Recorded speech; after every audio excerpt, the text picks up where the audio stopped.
বেরাদার মুসলমান বাবাজি ভাইরা ও আমার মা বোনেরা, আমার নবীর নওয়াসা ইমাম হুসেন রাদিয়াল্লাহু তাআলা আনহু শেষ চিঠিটা 150 নম্বর চিঠি যেটা আছে, সেই চিঠির মধ্যে লেখা আছে, আমার হুসেন আকার কাছে বলেছে তারা আরজি জানায়, হুজুর আকা গো,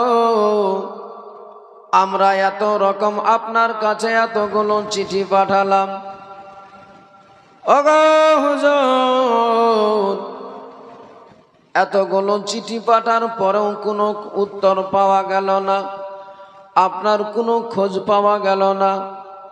হুজুর আজকে আমাদের অবস্থা এমনি দাঁড়িয়ে আছে, তবে একটা কথা বলি আপনারে, আপনি যদি না আসেন, এজিদের অত্যাচারে যদি আমাদের ঈমান হারাতে হয়, আমরা যদি পথভ্রষ্ট হয়ে যাই, রাসূলুল্লাহর সামনে রাহমাতাল লিল আলামিনের সামনে সেই দিনে বলবো, ইয়া রাসূলুল্লাহ, ইয়া হাবিবাল্লাহ, নবী গো, হুজুর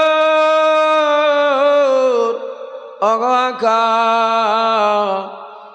আপনার নাতিরে আমরা বারে বারে ডেকেছিলাম, এতবার ডাকার পরেও আসেনি আমাদের মাঝে,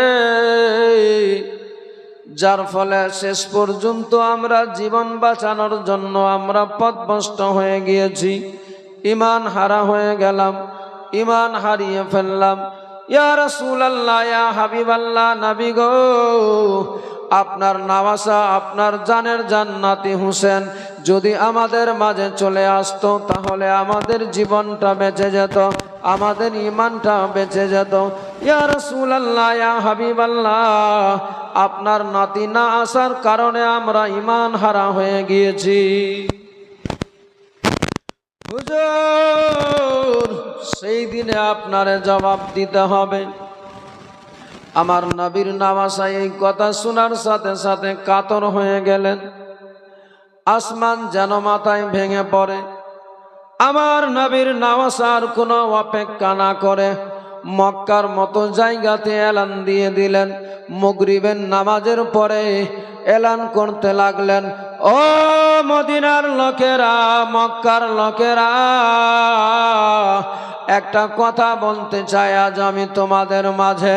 তোমরা যতজন এসেছো মসজিদের ভিতরে, সবার কাছে গিয়ে খবর পৌঁছাবে যেন সবাই ছুটে চলে আসে। এসার টাইমে একটা জরুরি বিষয়ে আমার কথা রয়ে আছে, প্রত্যেক বাড়ি থেকে যেন মানুষ আসে। নামাজি যতজন ছিল তারা চলে গেলেন মক্কার মতো জায়গাতে, প্রতিটা উলিগুলিতে গিয়ে এলান করতে লাগে, নবীর নওয়াসা ডেকেছে, তোমরা সবাই ছুটে আসবে মসজিদে। বেরাদার, আমার নবীর নওয়াসার কথা শুনে সারা মক্কার মানুষ চলে আসলেন এসার টাইমে, সবাই এসে উপস্থিত হয়েছে। আমার নবীর নওয়াসা সেই সময় বলেন, নবীর নওয়াসার কাছে বলে, ওগো হুজুর, ওগো আকা, আমাদের ডেকেছেন কেন? কোনো অসুবিধা হয়েছে নাকি আপনার? আমার নবীর নওয়াসা বলতে লাগলেন, আসলে আমার কোনো অসুবিধা হয় নাই, তবে একটা জরুরি কারণে তোমাদের ডেকেছি। কি কারণ হুজুর রয়ে আছে বলেন? আমার নবীর নওয়াসা বলতে লাগলেন, ও মক্কার লোকেরা, এই দেখো আমার কাছে যেই ঝোলাখানা আছে, এই দেখো আমার কাছে যে ব্যাগটা আছে। আমার নবীর নওয়াসা সবার সামনে ব্যাগটাকে ঢেলে দিলেন। ব্যাগের মধ্যে যতগুলো কাগজ ছিল, যতগুলো চিঠি ছিল, সব ঢেলে দেখায়, ও আমার ভাইরা, ও আমার জাহানেওয়ালা আশিকেরা, এই দেখো আমার কাছে 1-2 করে কুফা থেকে 150 খানা চিঠি পাঠিয়েছে। লাস্টের দিকে তারা বলেছে, হুজুর আপনি যদি না আসেন আমাদের মাঝে, আমরা যদি ঈমান হারা হয়ে যাই, আমরা যদি পথভ্রষ্ট হয়ে যাই, আপনার নানা রাসূলুল্লাহর সামনে হাসরের ময়দানে আপনার বিষয়ে আমরা নালিশ জানাবো, সেই দিনে আপনি কি জবাব দিবেন বলেন? ও মক্কার লোকেরা, তাই আমি সিদ্ধান্ত নিয়েছি আর আমার থাকা হবে না মক্কাতে। আমি তাই চলে যেতে চাই মক্কা ছেড়ে। এই কুফা শহরে যেই কুফার মানুষেরা পাগলের মতো চিঠি করেছে, আজ আমি সিদ্ধান্ত নিয়েছি, তাই আমি চলে যাব তোমাদের কাছ থেকে। এ বেরাদার মুসলমান, ও আমার বাবা ভাইরা,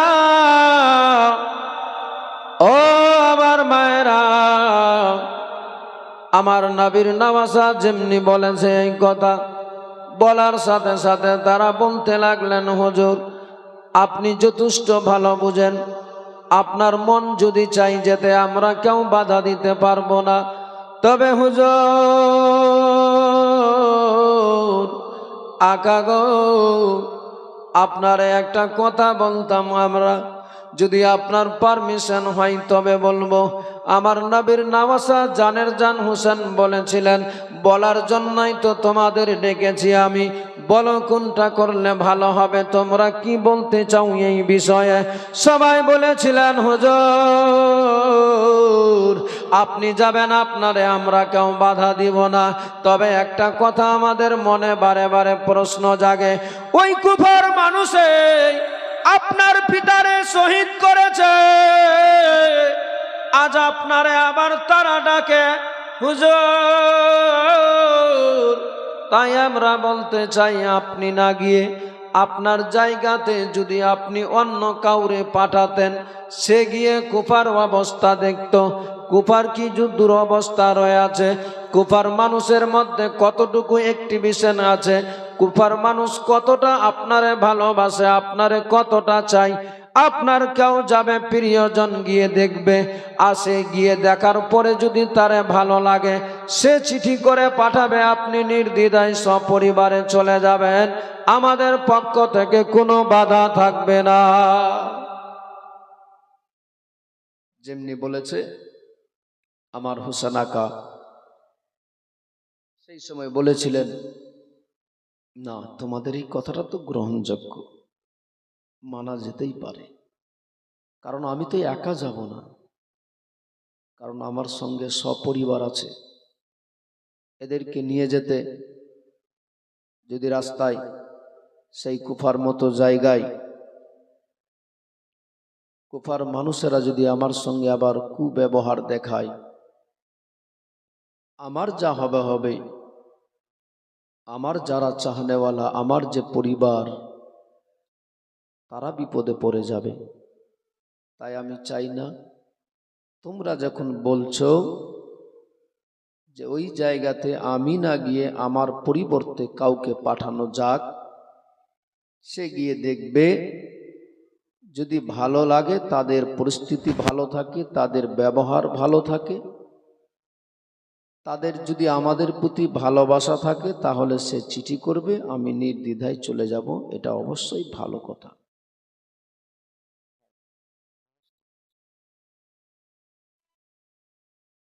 ব্রাদার মুসলমান বাবাজি ভাই, আমার নবীর নওয়াজা এই কথা শুনে সিদ্ধান্ত নিচ্ছেন, পাঠাবো তো পাঠাবো কারে।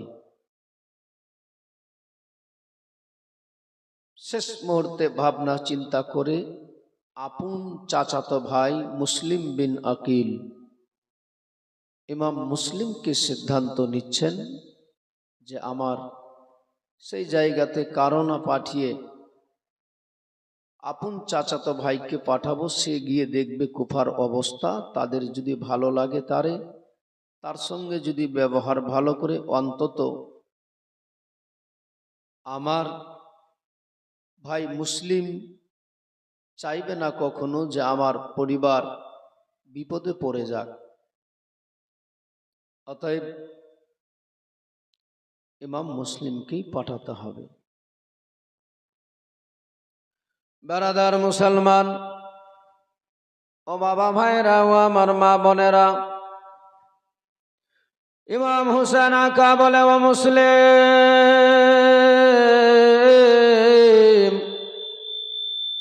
একটা কথা বলবো তোমারে। ইমাম মুসলিম সেই সময় হুসেন আকার কাছে হাজির হয়ে গেলেন। বলেন, বলুন আকা, বলুন হুজুর, বলুন বলুন কি বলতে চান বলেন। ইমাম হুসেন আকা বলেন, ও মুসলিম, তুমি জানো, সব তোমার জানা আছে। কুফার কি অবস্থা তাও তুমি ভালোভাবে জানো। যেই কুফার লোকেরা আমাদের সঙ্গে কি করেছে সেই বিষয়ে তুমি অবগত। আজ দেখতে পাচ্ছ আমার কাছে এতগুলো চিঠি এসেছে। মক্কার মানুষ সবাই চায় যে আমরা থাকি তাদের পাশে, কিন্তু আমাদের যেতেই হবে ভাইরে। তার আগে আমি চাচ্ছিলাম একটু যাচাই করতে তাদেরকে। তাই আমি পাঠাবো তো পাঠাবো, কারে পাঠাই আমি সে সিদ্ধান্ত নিয়েছি তোমারে। তুমি যদি যেতে তাহলে বড় ভালো হতো। যেমনি এই কথা বলেছে, ইমাম মুসলিম বলে, হুজুর, অগো আকা গো, আপনি বলবেন আমি যাব না, এটা কি হতে পারে? আপনার পদতলে আমার জীবন কুরবান আছে, আমি নিজের জীবন দিতে রাজি আছি। হুজুর, আমি তো চলে যাব, আমার পক্ষ থেকে কোনো বাধা নাই। তবে আকা, একটা আমার ছোট্ট আরজি রয়ে আছে, একটাই আমার আবেদন নিবেদন আপনার কাছে। আমার নবীর নামাসা বলেছিলেন, বলো ভাই কি বলবে?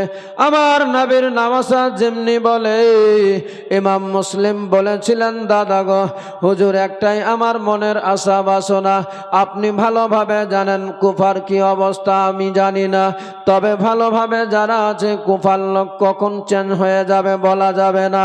হুজুর, আমি কুফায় যাব, আমার ওই কুফা থেকে আসা হবে কিনা আমি জানি না। হয়তো আমার এটাই শেষ দেখা হবে আপনার সঙ্গে, তাও নাই কোনো ঠিকানা। হুজুর, তাই আমি চলে যাব আপনার কাছ থেকে। তবে আমার মনে বড় ইচ্ছা জাগে যে আপনার পিছনে একটা ওয়াক্ত ফজরের নামাজ পড়ে বিদায় হয়ে চলে যেতাম কুফাতে। হুজুর, তাই আপনি না বলিয়েন না, আমারে ফজরের নামাজ আপনার পিছনে পড়ার পারমিশন দিয়ে দেন। আমার হুসেন আকা বললেন, যদি তোমার এতই মনের আশা বাসনা, আমার পক্ষ থেকে কোনো বাধা নাই, তবে তুমি ফজরের নামাজ পড়ে বেরিয়ে যাবে। আমার হুসেন আকা যেমনি বলে দিলেন, ইমাম মুসলিম সেই সময় শুনে বলে, হুজুর তাই করব আমি, কোনো অসুবিধা নাই, ফজরের নামাজ পড়ে বেরিয়ে যাব। বেরাদার ও আমার মা বোনেরা শুনেন মন দিয়ে, ইমাম মুসলিমের ছোট্ট ছোট্ট বাচ্চা দুটি ছিল, ইব্রাহিম ও মুহাম্মদ। 7-8 বছরের বাচ্চা দুটি সব কথাগুলো শুনে নিয়েছে নানা মামার মুখ থেকে। নবীর নামাসা জানের কাছ থেকে শুনতে পেল, তারা মুখ থেকে শুনে নিল, তাদের কানে আওয়াজ চলে গেল যে আমার বাবা চলে যাবে সকাল বেলায় ফজরের নামাজ পড়ে। ইব্রাহিম বলে, ভাই রে,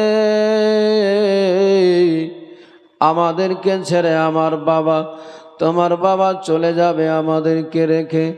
তাই যদি যেতে চাও বাবার সাথে, এই রাত্রিতে ঘুমালে চলবে না। বাবা যখন বের হবে বাবার সঙ্গে আমরাও চলে যাব একসঙ্গে। ইমাম মুসলিমের ছেলেরা শুনাই নিয়েছে, ঘরের মধ্যে শুয়ে আছে, বিছানায় তাদের ঘুম নাই, ঘুমায় নাই, ভাবছে কখন সকাল হবে, কখন সকাল হবে, মুয়াজ্জিন কখন ফজরের আজান দিবে, আমরাও যাব বেরিয়ে বাবার পিছনে পিছনে। যেই ঘোড়ার উপরে চাপবে সেই ঘোড়ার কাছে আমরা দাঁড়িয়ে থাকবো। ভাইরে, এ বেরাদার মুসলমান বাবাজি ভাইরা, ফজরের নামাজ হয়ে গেল, ফজরের আজান দিয়ে দিল। মুয়াজ্জিন আজান দেওয়ার সাথে সাথে আমার নবীর নামাজা মসজিদে গেল। ইমাম মুসলিম ইমাম হোসেনের পিছনে নামাজ আদায় করে নিল। নামাজ পড়ার পরে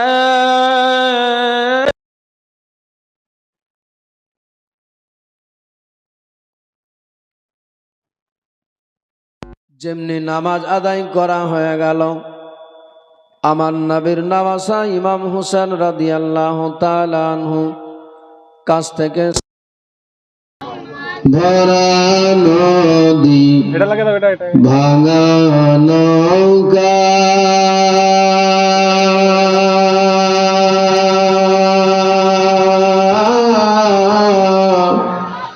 নাই রে নদীর কোন পার করো দরদি নবী আমার মুহাম্মদ রাসূল। ভরা নদী ভাঙা নৌকা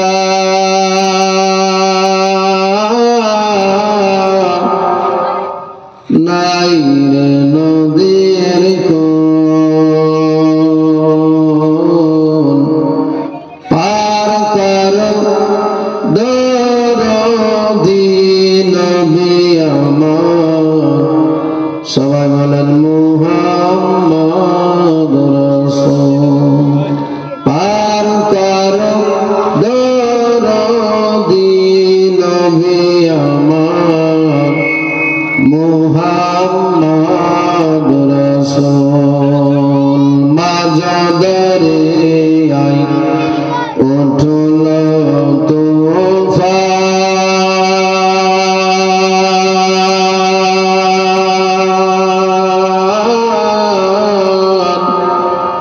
নাই রে কোনো কোলের নিশান। মাঝদরে আই উঠল তুফান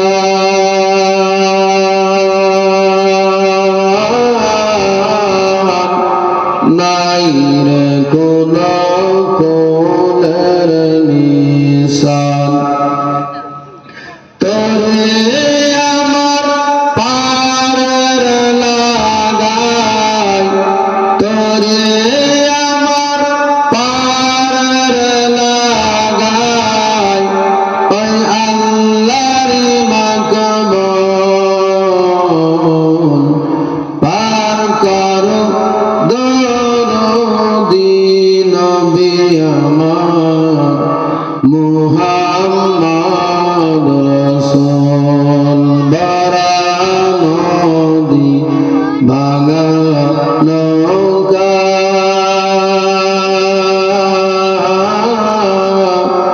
নাই রে নদীর কোন পার করো দরদি নবী আমার মুহাম্মদ রাসূল।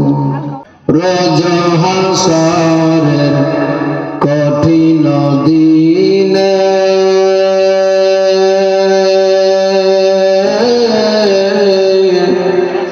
কে বাঁচাবে নবী বিনে।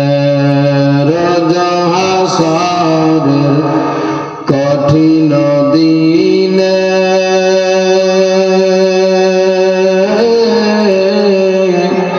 কে বাঁচাবে নবী বিনে। সাফায়াতের কান্ডারে, সাফায়াতের কান্ডারে নবী সর্বজীবের মন। পার করো দরদি নবী আমার মুহাম্মদ রাসূল। পার করো দরদি নবী আমার মুহাম্মাদুর রাসূল। বলছিলাম ব্রাদার মুসলমান বাবাজি ভাইরা ও আমার মা বোনেরা, মন দিয়ে শোনেন। ইমাম মুসলিম রাদিয়াল্লাহু তাআলা আনহু ইমাম মুসলিমের কাছে চলে গেলেন। ইমাম হোসেনের কাছে গিয়ে বলে, হুজুর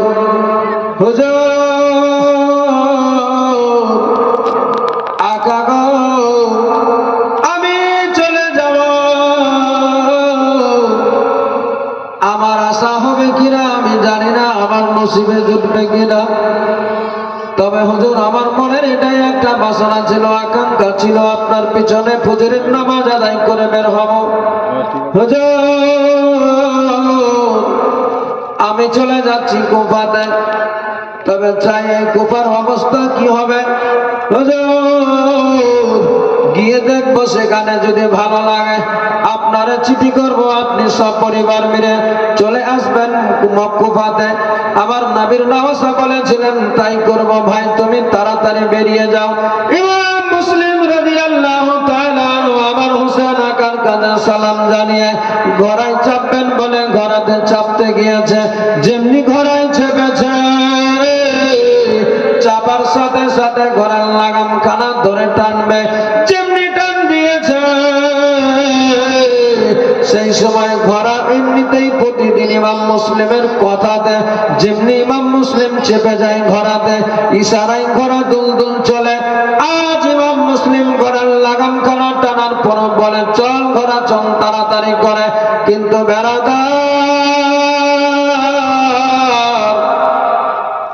এত রকম বলার পরেও, শত চেষ্টা করার পরেও ব্যর্থ হয়ে গেল। ঘোড়া কোনো মতেই দুলদুল সামনে বাড়ে না, এত চেষ্টা করে দুলদুল বাড়ে না। ইমাম মুসলিম বলেছিলেন, দুলদুল রে, আমি তোমারে এতবার বলছি কেন কথা শোনো না?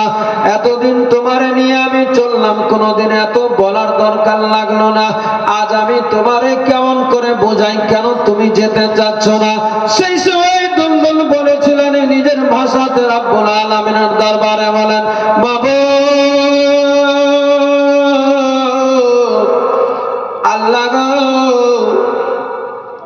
তোমার এই মুসলিমকে, তোমার বান্দাকে বলার বুঝার শক্তি দাও আল্লাহ। তুমি আমার বাম মুখের মধ্যে জবান দিয়ে দাও আল্লাহ, যেন আমি বলে তারে বোঝাতে পারি ইমাম মুসলিমের ব্যাপারে। সেই সময় দুলদুলটা খোদার দরবারে বড় আরজি জানায়, আমার মাওলা তাআলা তারে পাওয়ার দিয়ে দিল। দুলদুলটা সেই সময় ঘোড়াটা নিজের ভাষাতে বিড়বিড় করে ইমাম মুসলিমের কাছে যেন বলতে লাগলেন, হুজুর আকা গো, আমি কেমন করে আগে বাড়ি বলেন তো? এতদিন ধরে আপনার সঙ্গে চলেছি, এতদিন ধরে আপনার খাবার খেয়েছি, আপনি যেখানে চলতে বলেছেন সেখানে চলেছি, যা বলেছেন তা করেছি। হুজুর আওয়াজ দাও একটু, হুজুর আমি অতদিন ধরে আপনার গোলাম হয়েছিলাম, আজ আমি কেমনি পারবো সামনের দিকে আঁকা, কেমনি পারবো বলেন? আজকে দেখেন না আপনার সব থেকে জানের জান কলেজার টুকরা সন্তান, যাদেরকে নিয়ে আপনি স্বপ্ন দেখেছেন, যাদেরকে নিয়ে আপনি ভবিষ্যতে ভাবেন, সেই কলেজার টুকরা সন্তান দুটি আজকে আমার পা দুটি জড়িয়ে ধরে আছে। হুজুর একটু দেখেন না নিজে আমার পায়ের দিকে, যেমনি বলেছে। ইমাম মুসলিম সেই সময় ঘোড়ার নিজের চোখের ইশারা, কানের কথার ইশারা বুঝতে পেরে গেল। ইমাম মুসলিম দেরি না করে সাথে সাথে ঘোড়া থেকে নেমে গেল মাটিতে।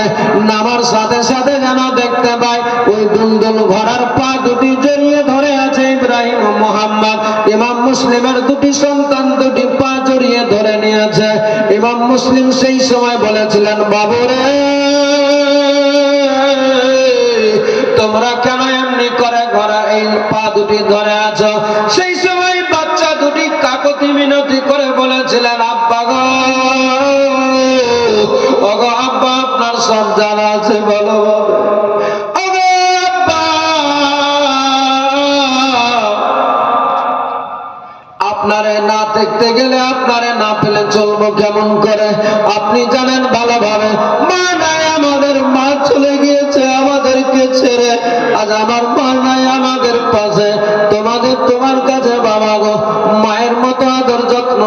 সেবা করতে তুমি, ও আব্বা গোসল দিতে তুমি, বাবা গো খাওয়ার তুমি নিজে হাতে খাওয়াতে, কাপড় নিজে পরাতে, ও গো আব্বা আজ তুমি আমাদেরকে ছেড়ে চলে যেতে চাচ্ছ এমনি করে। বলো আব্বা, বলো বলো বলো, তুমি চলে গেলে আমাদেরকে কে দেখবে? মায়ের আদর যত্ন করে বলে জানি না, তোমার হাত ধরে আমরা চলেছি, তোমার আদরে লালন পালন হয়েছে আব্বা গো। আর আজকে তুমি আমাদেরকে ছেড়ে চলে যেতে যাচ্ছ না আব্বা, যে না আমাদেরকে রেখে, আব্বা গো আমাদেরকে ছেড়ে যান না। আপনি যদি চলে যান আমরা কেমনি করে থাকবো, বাঁচবো না। আমার ইমাম মুসলিম বাচ্চা দুটির মাথায় হাত বোলায় আর বুকের মধ্যে জড়িয়ে ধরে বলেছিলেন, বেটারে তোমরা জানো ভালো করে তোমার চাচা ইমাম হোসেন আকার কাছে আমার পারমিশন হয়ে গিয়েছে, আমার যেতে হবে কোফাতে। ও বেটারে এত দূরের রাস্তা অতিক্রম করে যেতে হবে, পাহাড় পর্বত মরুভূমি দ্রুত গতিতে উত্তপ্ত গরমে যেতে হবে আমারে, তাই আমি নিয়ে যেতে চাই না তোমাদের সঙ্গে করে। বেটারে আমি গিয়ে পৌঁছাবো আগে কুফাতে, দেখবো কুফার মানুষ কি চায়, কুফার কি অবস্থা আছে। কুফার অবস্থা যদি ভালো থাকে, কুফার মানুষের ব্যবহার যদি ভালো লাগে, বেটারে আমি তখন চিঠি করে পাঠাবো নিজের ইমাম হোসেনের কাছে। সেই সময় ইমাম হোসেনের সঙ্গে তোমরা সবাই মিলে চলে আসবে, কোনো অসুবিধা হবে না, কোনো ডিস্টার্ব হবে না। বলেছিলেন আব্বা, আব্বা গো আপনি জানেন ভালোভাবে আপনারা ছাড়া থাকতে পারবো না। না আব্বা আমরা যাব না। আমার মুসলিম বলেছিলেন, বেটারে এত দূরের রাস্তা অতিক্রম করে যেতে যেতে উত্তপ্ত গরমে পিপাসা লেগে যাবে, তোমাদের পানি দিব কোত্থেকে, খাওয়ার চাইবে দিব কোত্থেকে। বলেছিলেন আব্বা,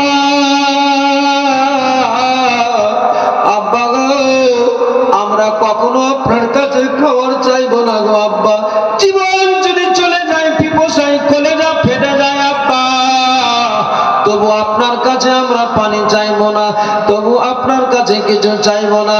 তবে একটাই আরজি জানাই আব্বা গো, আপনি আমাদের ছেড়ে যান না, সঙ্গে নিয়ে চলে। বলতে আছে বারে বারে একই কথা বলে, একই কথা বোঝায়, একই কথা বোঝায়, কোনো মতেই মানতে রাজি নয়, বুঝ মানতে রাজি নয়। শেষ পর্যন্ত যখন মানে না আমার নবীর নওয়াজ হোসেনের নজর পড়ে গেল, দেখা যায় বারে বারে সন্তানদেরকে বোঝাচ্ছে। আমার নবীর নওয়াজ ইমাম হোসেন বলেছিলেন, মুসলিম ও মুসলিম, কি ব্যাপার ভাই এতক্ষণ হয়ে গেল বের হলে না কেন, কি তোমার মনে যায়, কি কিছু বলতে যাচ্ছ? সেই সময় বলেছিলেন, হুজুর আসলে আমার জানে ভয় নাই, ডর নাই, কিছু নাই, তবে দেখেন না আমার এই কলেজার টুকরা সন্তানগুলো এত রকম তাদেরকে বোঝাচ্ছি, এত রকম মানাচ্ছি, কোনো মতেই মানতে রাজি নয়। হুজুর আপনি একটু বলেন না বাচ্চা দুটিকে, একটু আপনি বুঝান না আমার সন্তানদেরকে, এত দূরের রাস্তা অতিক্রম করে যাব, যেতে যেতে রাস্তায় দুর্ঘটনা যদি ঘটে, পিপাসা যদি লেগে যায়, তাহলে দিব তাদেরকে কোত্থেকে? যার ফলে আমি নিষেধ করি, আমার বাচ্চারা বুঝ মানে না।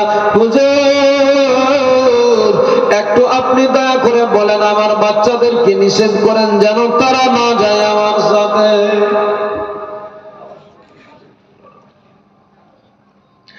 এ বেরাদার মুসলমান বাবাজি ভাইরা, এবার যেটা কম কমটা হচ্ছে এটা বন্ধ করুন রে বাবা, যখন জোরে বলছি। ও আমার মা বোনেরা, ও আমার বাবাজি ভাইরা, আমার নবীর নওয়াজ যেমনি এই কথা শুনেছে, শোনার সাথে সাথে ইমাম হোসেনের চোখ দিয়ে যেন টস টস করে পানি বয়ে যেতে লাগলো, অশ্রু বয়ে যায়। আমার নবীর নওয়াজ আর সেই সময় চোখে পানি দেখে ইমাম মুসলিম বলেছিলেন, হুজুর আপনার কাছে তো আমি কোনো বড় কথা বলি নাই, যেই কারণে আপনার চোখে পানি, যে হয়তো আপনার মনে দুঃখ হয়ে গেল, কষ্ট পেলেন নাকি হুজুর? এমন কি বললাম যার ফলে আপনার চোখে পানি? সেই সময় বলেছিলেন, মুসলিম আসলে আমি কেন তোমার কথা শুনে আমার চোখে কেন পানি তুমি জানো না? ইমাম মুসলিম বলেছিলেন, কেন হুজুর বলেন তো? বলেছিলেন, ও মুসলিম আমিও কথা দিয়ে এসেছিলাম, আজকে আমার সেই কথা মনে পড়ে, সেই দিনের কথা আজকে আমার বারে বারে মনে পড়ে গিয়েছে। বলে হুজুর কোন দিনের কথা? বলে ও মুসলিম আমার জানের জান কলেজার টুকরা মেয়েটা, যারে আমি মদিনায় রেখে এসেছি, যারে আমি কথা দিয়েছিলাম বেটি সগরারে, বলেছিলাম বেটি রে আমি তোমারে নিয়ে চলে আসবো খুব তাড়াতাড়ি করে। ও ভাই মুসলিম আজ মাস কেটে গেল, এখন পর্যন্ত আমার মেয়েকে আনতে পারি নাই, যার ফলে আজকে আমার মনে পড়ে, বারে বারে যখনই মনে পড়ে কলেজা যেন ফেটে যায়, আমার মেয়েটাকে দেখার মন করে, আমার মেয়েটারে আনতে পারি নাই। বাইরে আজ তুমিও চলে যাবে কুফাতে, কুফায় গিয়ে যখন পৌঁছাবে তোমার সন্তানদের কথা মনে পড়বে, কলেজার টুকরা ছেলেদের কথা মনে পড়বে, তখন তোমারও ভালো লাগবে না, সেখানে বারে বারে তোমার ছেলেদের কথা মনে পড়বে। তাই আমি চাই ভাই রে তুমিও নিয়ে চলে যাও সন্তান দুটিকে। ইমাম মুসলিম হুসেন আকার কথা শুনে আর না করতে পারে, চুপচাপ হয়ে গেল। ইমাম মুসলিম চুপ হয়ে বলছেন, হুজুর যা বলেছেন তাই হবে।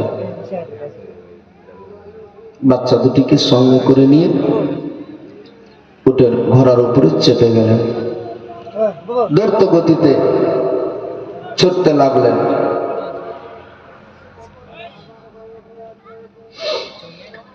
যেতে যেতে বাচ্চা দুটি বসে আছে, ধুলোবালি উড়ে চোখে পড়ে, কিন্তু তারপরেও কিছু বলে না। ভাই বলা যাবে না, বাবা নিষেধ করেছে আমাদের, কিন্তু আমরা শুনি নাই, মানি নাই, অতএব কোনো কথা বলা যাবে না, জান গেলেও বলা যাবে না। আর ওই দিকে কুফার মানুষ 2 কিলো 3 কিলোমিটার 1 কিলোমিটার দূরে রাস্তায় দাঁড়িয়ে থাকতেন, যে নবীর নামাসা কখন আসবে, যে আমরা তাদের সম্বর্ধনা জানিয়ে, সম্মান জানিয়ে, নারা লাগিয়ে নিয়ে যাব নিজের কুফাতে, নিজের গ্রামে, নিজের শহরে। এই আশা নিয়ে তারা সব সময় দাঁড়িয়ে থাকতেন। আমার ইমাম মুসলিম রাদিয়াল্লাহু তাআলা আনহু সপরিক্তি বলে নিজের সন্তানদেরকে সঙ্গে করে নিয়ে ঢুকে পড়লেন। সটা বলি বাবা, যেমনি ঢুকেছে ওই কুফার লোকেরা অপেক্ষায় ছিলেন, যেমনি দেখেছে যে ইমাম মুসলিম আছে, ইমাম মুসলিমের দুটি সন্তান, যাদের চেহারাটা দেখতে একদম পূর্ণিমার চাঁদের মতো ঝলমল করে, বাচ্চা দুটিকে নিয়ে সব ঘাড়ে নেয়, মাথায় লাগায়, মাথায় উঠায়, মারহাবা আহলান সাহলান তাকবীর লাগায়, স্লোগান দিতে দিতে দিতে দিতে চলে গেলেন নিয়ে সরাসরি গভর্নরে, যেই গভর্নর হিসাবে যিনি নিযুক্ত ছিলেন নোমান বিন বাসির, সেখানে পৌঁছালেন। সবাই দেখে খুশি, আনন্দিত, আত্মহারা, পাগল পারা হয়ে গিয়েছে। থাকার পরে কুফা শহরে থাকবেন, নিযুক্ত করলেন, নির্ধারিত করলেন কার বাড়িতে রাখা যাবে। সিদ্ধান্ত নিলেন হানি বিন উরওয়া নামে যে আছে তার বাড়িতে রাখতে হবে। ইমাম মুসলিমকে, ইমাম মুসলিমের দুটি সন্তানকে নিয়ে হানি বিন উরওয়ার বাড়িতে পৌঁছে গেলেন। কুফায় কুফার মানুষ এত আনন্দিত, এত খুশি ইমাম মুসলিমকে পেয়ে, সবাই আনন্দে আটখানা হয়ে গিয়েছে। সবাই চায় হুজুর আসেন আমার বাড়িতে। কেউ বলে একটুখানি শুধু আপনার কদম যদি আমার বাড়িতে থাকে আমার জীবন ধন্য হবে, হুজুর একটু আসেন আমার বাড়িতে। এমনি করে সবাই ডাকে। দেখতে দেখতে একটা সপ্তাহ গত না হতে হতেই ইমাম মুসলিমের হাতে হাত দিয়ে সবাই বাইত গ্রহণ করছে। বলে হুজুর, সবাই স্বীকৃতি যাপন দিচ্ছে, হুজুর আমরা হুসেনের দিওয়ানা, আমরা হুসেনের চাহানেওয়ালা, আমরা হুসেনকে ছাড়া কিচ্ছু চাই না। যদি জীবন দিতে হয় জীবন দিব, কিন্তু হুসেনের দামান ছাড়বো না। হুসেন আকাকে ছাড়া কিচ্ছু বুঝি না। কথা দিচ্ছে আপনারে, আপনি যত তাড়াতাড়ি পারেন ইমাম হুসেনকে আমাদের পাশে, আমাদের মাঝে ডেকে নেন। বলুন সুবহানাল্লাহ।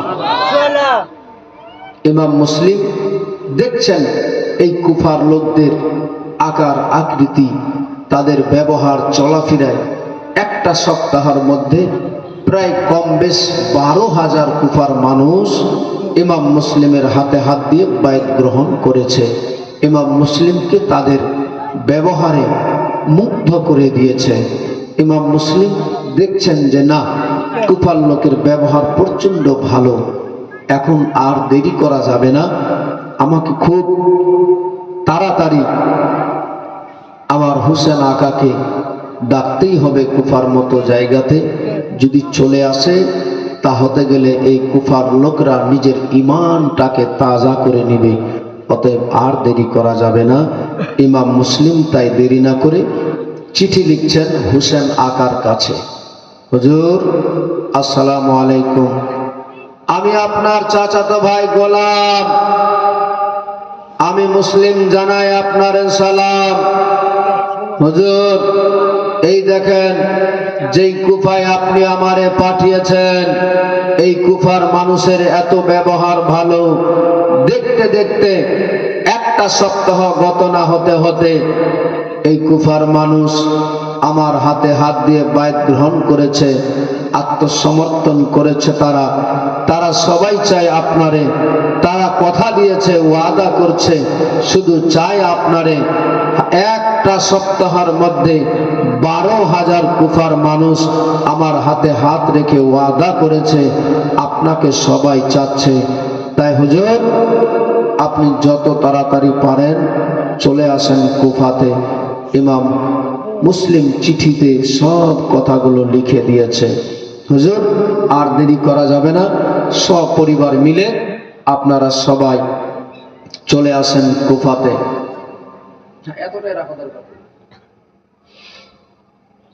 যত তাড়াতাড়ি পারেন চলে আসেন হুজুর। ইমাম মুসলিম চিঠিটা লিখে কাসিদের হাতে দিয়েছে, পিয়ন মাস্টারের হাতে দিয়েছে, যারে আমরা পিয়ন মাস্টার বলে বুঝি, যে যাও ইমাম হুসেনের কাছে দ্রুত গতিতে তুমি নিয়ে যাও, পৌঁছাও চিঠিটাকে। সে চিঠিটা পড়ে সপরিবার মিলে চলে আসবে তাড়াতাড়ি আমাদের মাঝে। ও কুফার লোকেরা, তোমরা চিন্তিত হও না, দেখো খুব তাড়াতাড়ি চলে আসবে। বেরাদার মুসলমান বাবা ভাই, চিঠিটা লিখতে নাই, চিঠিটা কাসিদের হাতে দিতে নাই। কিছু দুম কাটা মানুষ থাকে না, ভালো জিনিস সহ্য হয় না। আগে ছিল, এখনো আছে, আগামীতেও থাকবে। ওই এজিদের তলোয়া চাটা কিছু মানুষ ছিল, একজন চট করে চিঠি লিখলো, জাহাপানা আপনি কিছু জানেন? কুফা এখন আপনার হাত থেকে বেরিয়ে যাচ্ছে, আপনি কি শুনেননি? আপনি কি জানেন না যে এই কুফাতে এখন নবীর নওয়াসা এবং হুসেনের চাচাতো ভাই ইমাম মুসলিম দুটি বাচ্চাকে নিয়ে এসে প্রবেশ করেছে কুফাতে। একটা সপ্তাহের মধ্যে 12,000 মানুষ হাতে হাত দিয়ে বায়াত গ্রহণ করেছে। ইমাম হোসেনের জন্য সব পাগল পারা হয়ে আছে।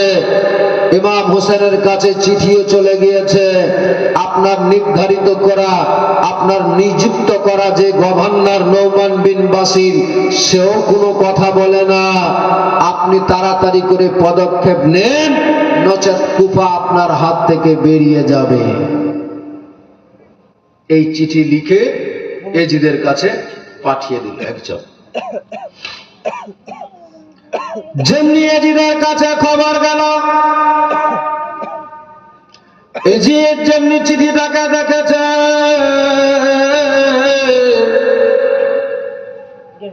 এজিদ দেখার সাথে সাথে, চিঠিটা পড়ার সাথে সাথে মাথার ঘাম যেন পা দিয়ে ছুঁইতে লেগে গেল। ওই এজিদ যেমনি চিঠিটা পড়েছে, সাথে সাথে ডিসিশন নিতে লেগে গেল। কেমনি কি করা যাবে, কেমনি মারা যাবে। কুফাটা আমার হাত থেকে যদি বেরিয়ে যায়, কেমনি কি করব আমি, কি করে কুফাকে আমার হাতে রাখা যাবে। এ বেরাদার মুসলমান বাবা ভাইরা, ও আমার মায়েরা, ওই এজিদ কোনো কথা না ভেবে রাতের অন্ধকারের সাথে সাথে চিঠি লিখতে লেগেছে। ওবায়দুল্লাহ ইবনে জিয়াদ নামে যে আছে, ওই ওবায়দুল্লাহ ইবনে জিয়াদের কাছে চিঠি লিখেছে। ওবায়দুল্লাহ, আমি শুনলাম নাকি এখন বর্তমানে কুফাতে ইমাম হোসেনের চাচাতো ভাই এসে উপস্থিত হয়েছে কুফাতে। শুনলাম নাকি তার সঙ্গে তার দুটি সন্তান আছে। ও ওবায়দুল্লাহ, তোমারে বলি গো, তুমি দেরি না করে তাড়াতাড়ি করে চলে যাও, তাড়াতাড়ি করে কুফাতে। কয়েকশো মানুষ কিছু লোকজনকে সঙ্গে করে নিবে, তাদেরকে নিয়ে কুফার মতো জায়গায় পৌঁছে যাবে। ইমাম মুসলিমকে বন্দী করবে, ইমাম মুসলিমের বাচ্চাদেরকে বন্দী করবে। তারা যদি আত্মসমর্পণ করে দেয় ধরে রাখবে, নচেত যদি তারা বাড়াবাড়ি করে দরকার পড়তে গেলে তাদেরকে জবাই করবে। যা করা লাগবে, যা যা পদক্ষেপ করতে হবে করবে, দ্বিধাবোধ করবে না। বেরাদার ও আমার মায়েরা, শুনে যান, রাত্রিবেলা ওই ওবায়দুল্লাহর কাছে চিঠি দিয়ে দিল। এজিদ লালচি কুকুর চিঠি লিখে দিল ওবায়দুল্লাহর কাছে। ওবায়দুল্লাহর কাছে চিঠি পৌঁছে গেল। ওবায়দুল্লাহ যেমনি চিঠিটা দেখেছে, সাথে সাথে কিছু লোকজনকে সঙ্গে করে নিয়ে বেরিয়ে গেলেন কুফার দিকে। ওই কুফার মানুষ যখন চিঠিটা ইমাম মুসলিম লিখেছিল ইমাম হোসেনের কাছে গো, সেই দিন থেকে নিয়ে প্রতিদিন রাস্তার ধারে ইমাম হোসেনের জন্য দাঁড়িয়ে থাকতেন, রাস্তা চেয়ে থাকতেন। কিন্তু দেখেন না, মাগরিব নামাজের পরে সন্ধ্যাবেলাতে ওবায়দুল্লাহ কিছু লোকজনকে সঙ্গে করে নিয়ে কুফার মতো জায়গাতে ঢুকে পড়লেন। বাবারে, ওই কুফার লোকেরা যারা দাঁড়িয়েছিল, রাস্তা চেয়েছিল যারা ইমাম হোসেনকে নিয়ে যাবে বলে সম্মান জানাবে, সম্বর্ধনা জানাবে, তারা দেখতে পাচ্ছে যে সপরিবার মিলে অনেক লোকজন আছে, সবাই হেজাজি লেবাস পরিধান করে আছে, বুরকা পরিধান করা আছে। তারা বুঝতে পারলো না, চিনতে পারলো না ওই জায়গাতে ইমাম হোসেন নাই। ইমাম হোসেনের সুন্নতি পরিবারের চরম শত্রু ওবায়দুল্লাহ ইবনে জিয়াদ চলে আসলো। তারা সেই সময় নারা লাগাচ্ছিল, সেই সময় ওবায়দুল্লাহ ইবনে জিয়াদকে সালাম দিয়েছিল। সালামের কোনো উত্তর দিল না, কোনো জবাব দিল না। তাদের মধ্যে তখনই অনেকের সন্দেহ হয়ে গেল, বাইরে মনে হয় একটা কোনো গন্ডগোল হয়ে গেল। কি হয়েছে ভাইরে? দেখো না, নবীর নওয়াসা যে হবে, তার আখলাক, তার চরিত্র, তার ব্যবহার, তার চলাফেরা একেবারে আলাদা হবে। দেখো, আমি সালাম করলাম, আমার অনেক ভাইরা সালাম করেছে, কিন্তু উত্তর দিল না। ভাইরে ভাইরে, হয়তো মনে হয় অন্য কেউ চলে এসেছে। বলতে বলতে নিয়ে যাচ্ছে, নারা লাগাতে লাগাতে সম্বর্ধনা জানাচ্ছে, মারহাবা আহলান সাহলান বলতে বলতে বেড়াদার এরা সবাই বলতে বলতে যেতেছিল। ওই উবাইদুল্লাহ ইবনে জিয়াদ কোনো কথা না গিয়ে সরাসরি চলে গেলেন গভর্নরের রাজ দরবারে।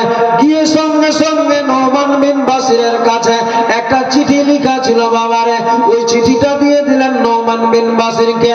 নোমান রে, ও নোমান বাসির, তুমি কথা মানো না, কথা কিছু বলো না, যার ফলে তোমার এই গভর্নর থেকে তোমারে বরখাস্ত করা হলো, এই দায়িত্ব থেকে তোমারে বাতিল করা হলো।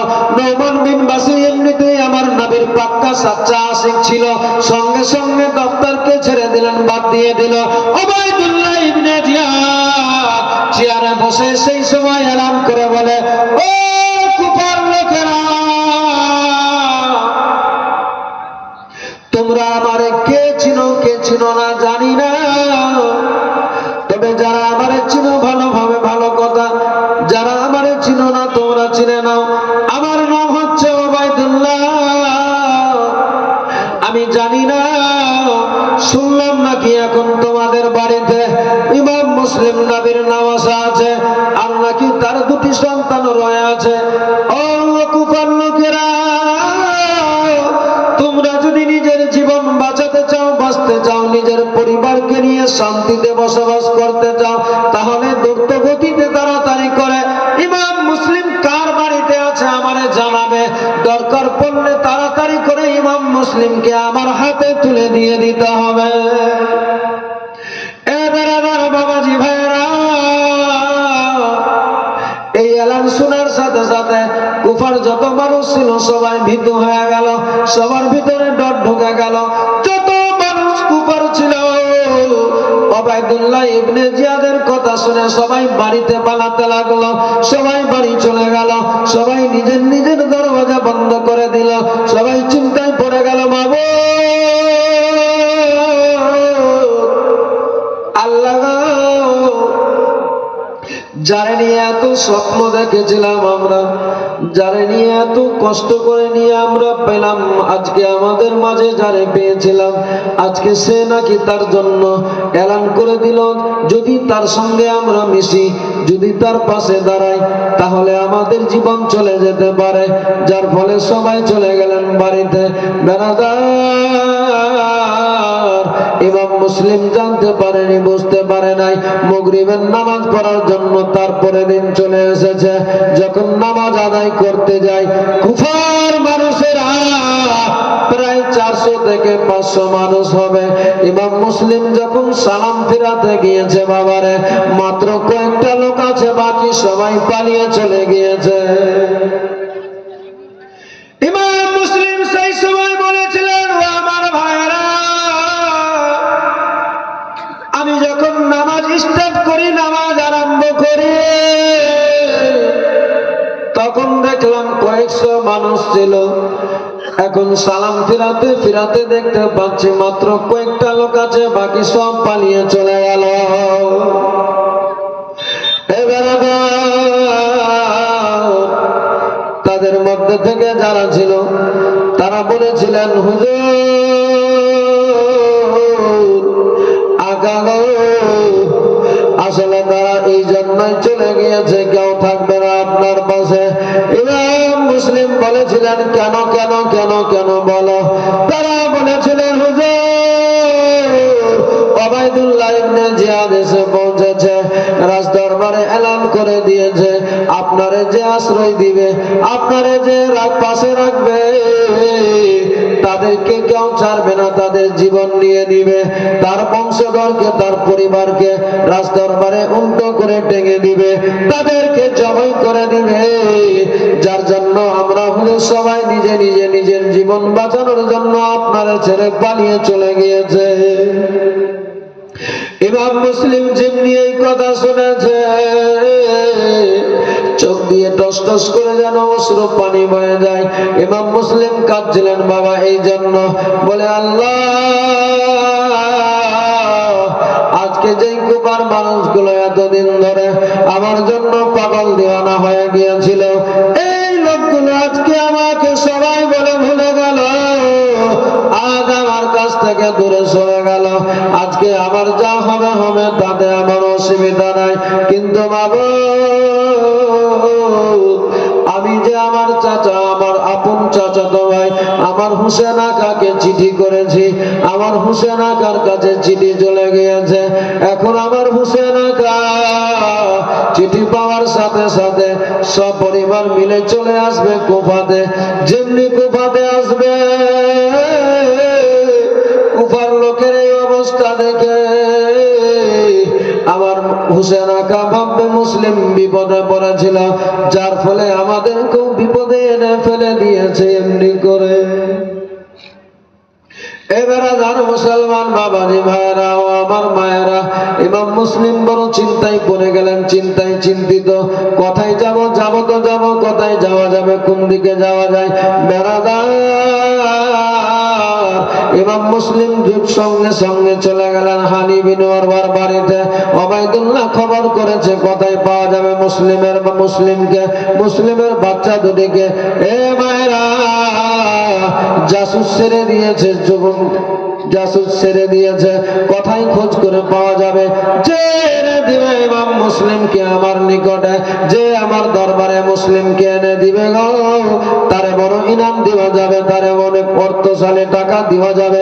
এ বাবাজি ভাইরা ও আমার মায়েরা, যেমনি এই কথা বলেছে সবাই বেরিয়ে গিয়েছে। ইমাম মুসলিমকে কোথায় পাওয়া যায়, কোথায় পাওয়া যায়, চালাকি করে একজন আল্লাহর বান্দা, একটি নিম্ন খারাপ ছিল, এমন অর্থের লোভে ভুলে গিয়েছিল নবীর নাওয়াসা বলে, মসজিদে চলে গেল। এক মুরব্বীর কাছে গিয়ে বলতে লাগলেন, বলেন না চাচা, বলুন বলুন চাচা গো, ওগো চাচা, ওবাইদুল্লাহ বেঈমান এসেছে আমাদের রাজ দরবারে, এসে এখন সে নিজের বাহাদুরি করছে, সে এলান করেছে ইমাম মুসলিমকে ধরতে হবে, যার ফলে ইমাম মুসলিম কোথায় আছে আমাদের জানা নাই। চাচা গো, ইমাম মুসলিম জবে থেকে এসেছে আমাদের মাঝে, আমাদের জীবনটা ধন্য হয়ে গিয়েছিল। ওগো চাচা, একটু বলে দেন আমার ইমাম মুসলিম কোথায়, তারে দেখে আমার মনটা ঠান্ডা হয়ে যাবে, কলেজাটা জুড়িয়ে যাবে। চাচা গো, একটু বলুন না। বয়স্ক মুরব্বী মানুষ ছিল, মায়া দয়া হয়ে গেল, ওই লোকটার কথা শুনে সঙ্গে সঙ্গে বলে দিল, বলে যাও যাও, তুই তোমার দরকার লাগে দেখা করতে চাও, হানি বিন ওরওয়ার বাড়িতে আমার মুসলিম আকা আছে। বলতে নাই, যেমনি বলেছে বলার সাথে সাথে চলে গেলেন বাবা। ওই লোকটা যে বাবার টাকাতে বিক্রি হয়ে গিয়েছিল, ওবাইদুল্লাহ ইবনে জিয়াদের কথাতে সে কিন্তু বেরিয়েছে বাবারে, বুঝতে দিল না কাউকে। ইমাম মুসলিমের নিকটে গিয়ে পৌঁছেছে, দেখতে পাওয়া যায় অনেক মানুষ চুপি চুপি ইমাম মুসলিমের নিকটে আছে, সবাই যেন ইমাম মুসলিমের পাশে। এই লোকটাও গিয়ে বলতে লাগলেন, হুজুর আপনার জন্য আমি দিওয়ানা, আপনারে না দেখতে গেলে ভালো লাগে না। হুজুর আপনার নিকটে আমারে রাখেন, আপনি আমারে বাধা দিয়েন না, বাধা দিয়েন না। রহমাতুল লিল আলামিনের নাতি নাওয়াসার মায়া হয়ে গেল, দয়া হয়ে গেল, সঙ্গে সঙ্গে বলে, তাহলে তুমি থাকতে পারো। সারাটি রাত থাকলেন বাবারে, ইমাম মুসলিমের নিকটে থাকলেন, সারাটি রাত কেটে গেল। ফজরের নামাজের পরে ওই বেঈমান গাদ্দার ওবাইদুল্লাহর দরবারে চলে গেল, বলে, জাহাপানা, আপনার আর মুসলিমকে কোথাও খুঁজতে যেতে হবে না। কেন যেতে হবে না? ও হুজুর, ইমাম মুসলিম কোথাও নাই, হানি বিন ওরওয়ার বাড়িতে বসে আছে। যেমনি বলেছে সঙ্গে সঙ্গে চলে গেলেন হানি বিন ওরওয়ার বাড়িতে, খবর দিয়েছে, ও হানি বিন ওরওয়া, তোমারে ডাকা হয়েছে। ওবাইদুল্লাহ ইবনে জিয়াদ দেখেছে। হানি বিন ওরওয়া চলে আসলেন ওবাইদুল্লাহর নিকটে। ওবাইদুল্লাহ বলেছিলেন সেই মুহূর্তে, বলে, ও হানি বিন ওরওয়া রে, বল বল বল, সত্যি করে তোমার বাড়ি থেকে ইমাম মুসলিম আছে? বিন উরওয়া বলেছিল, কে বলল তোমারে আমার বাড়িতে মুসলিম আছে? কে বলেছে তোমারে আমার বাড়িতে আছে? বল, সত্যি করে বল।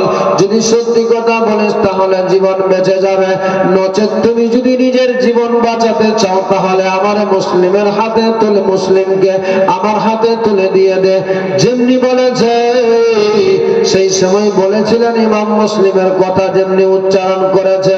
হানি বিন উরওয়া বলে, কে বললো তোমারে? বলো বলো বলো, আগে আমারে বলো, আমার বাড়িতে মুসলিম আছে। কে বলেছে তোমারে? কেন তোমার বাড়িতে কি নাই? বলে, তোমারে কে বলেছে? যেমনি বলেছে সঙ্গে সঙ্গে ওবাইদুল্লাহ ইবনে জিয়াদ যে লোকটাকে রাত্রি বেলায় পাঠিয়েছিল, ওই লোকটাকে ঘর থেকে ডেকে সামনে দিকে হানি বিন উরওয়ার সামনে দাঁড় করলো। বলে, দেখো তো এই লোকটাকে চিনো কিনা বলো। যেমনি লোকটাকে দেখেছে ওই হানি বিন উরওয়া চুপ হয়ে গেল। আরে এই লোকটাই তো, এ তো সারা রাত্রি আমার বাড়িতে থাকলো ইমাম মুসলিমের নিকটে, আর এখন এসে আবার দাঁড়িয়ে গেল এই ওবাইদুল্লাহর দরবারে।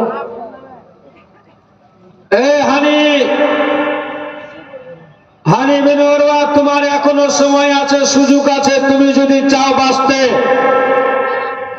মুসলিমকে আমার হাতে তুলে দিয়ে দাও। সেই সময় হানি বিন উরওয়া বলেছিল, শুনো, যখন তুমি জানতে পেরে গিয়েছো, বুঝতে পেরেছো, তাহলে শুনো, যদি আমার জীবন দিতে হয় জীবন দিব, কিন্তু তোমার মতো মৃত্যুকের হাতে ইমাম মুসলিমকে তুলে দিব না। বলুন সুবহানাল্লাহ, জোরে বলেন। জীবন দিয়ে দিব, কিন্তু তোমার মতো মৃত্যুকের হাতে মুসলিমকে দিব না। দিবে না? বারে বারে বলার ফলে যখন শুনে না, মানে না, সঙ্গে সঙ্গে ইমাম ওই হানি বিন উরওয়াকে এমন জোরে আঘাত করেছে, হানি বিন উরওয়ার ঠোঁট ফেটে, নাক ফেটে, ফিনকি মেরে রক্ত বয়ে যাচ্ছে। সেই রক্ত দেখে বলেছিল, ও ওবাইদুল্লাহ, তুমি আমারে আঘাত করে মেরে মনে করো না যে তোমার হাতে আমি তুলে দিব মুসলিমকে। ভয়ে ডরে জীবন যদি চলে যায় জীবন দিয়ে দিব, কিন্তু তোমার মতো মৃত্যুকের হাতে নবীর নওয়াসাকে তুলে দিতে পারি না। আরে প্রচন্ড আঘাত করে খুবই মেরেছে। সারা কুফা শহরে এলান হয়ে গেল। কুফার মানুষ জানতে পেল যে হানি বিন উরওয়া আর নেই, তাকে মারতে মারতে মেরে ফেলেছে। কুফার মানুষেরা বলে, হ্যাঁ, ওবাইদুল্লাহ যা ইচ্ছা তাই করবে? আমরা কি চুরি করে বসে আছি? আমাদের কি দেহে শক্তি নেই? আমাদের কি দেহে রক্ত মাংস নেই? আমরা চুপচাপ থেকে যাব, দেখে থেকে যাব? না, হতে পারে না। চলো দেখি পারি কিনা আমরা বাধা দিতে। চলো দেখি পারি কিনা, আমাদের দ্বারা সম্ভব হয় কিনা। বলে দিয়ে বেরিয়ে গেলেন। সবাই একসঙ্গে বের হচ্ছে। যখন বেরাচ্ছে, একটু লাগবে হালকা, যখন বের হচ্ছে